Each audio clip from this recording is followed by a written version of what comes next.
নির্বাচন বা যারা বানচাল করতে চায় তারাই আসলে এই হামলার বেনিফিশিয়ারি হতে পারে বা তাদেরই উদ্দেশ্য থাকতে পারে, আপনি বলছিলেন। এটা একটু আমি শেষ করি বলছিলাম আপনার যে কাছ যারা থেকে। জি। নির্বাচন পেছাতে চায় কিংবা এরপরে দেখবেন যে যারা নির্বাচন পিছিয়ে দেওয়া হোক অথবা আপাতত নির্বাচন আর হবে না বিচার না হওয়া পর্যন্ত এইসব কথা যারা বলবে, আমার ধারণা তারা একটা বড় বেনিফিশিয়ারি। বেনিফিশিয়ারি মানেই যে হত্যার সাথে জড়িত ব্যাপারটা তাই না, কিন্তু এটাকে কাজে লাগিয়ে এটা বেনিফিট পাওয়ার চেষ্টা অনেকে করছে। কেউ তাদের ব্যক্তিগত শত্রুতা হাসিল করার চেষ্টা করছে, কেউ তাদের গোষ্ঠীগত শত্রুতা হাসিল করার চেষ্টা করছে, কেউ ট্যাগানোর যে রাজনীতি যেটা করে তারা এত বিখ্যাত এখন, এই ট্যাগানোর রাজনীতির মধ্যে প্রবেশ করেছেন, নতুন করে আবার ট্যাগানো শুরু করেছেন।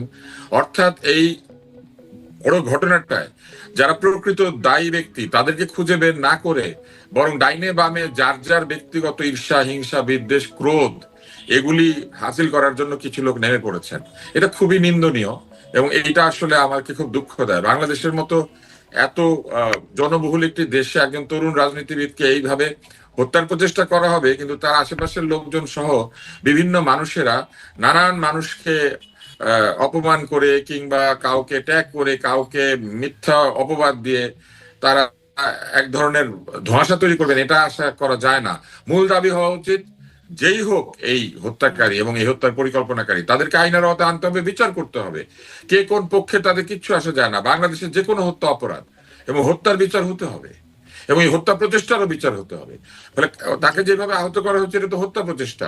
সে যদি কালকে সুস্থ হয়ে ওঠে এটা তো মানে বিচার ছাড়া যেতে পারে না। কিন্তু এই বিচার কবে হবে, বিচার না হলে এটা হবে না ওইটা হবে না, এইসব শর্ত যুক্ত করা মানেই হচ্ছে বিচারকে বাধাগ্রস্ত করা এবং গণতন্ত্রকেও বাধাগ্রস্ত করা। জি।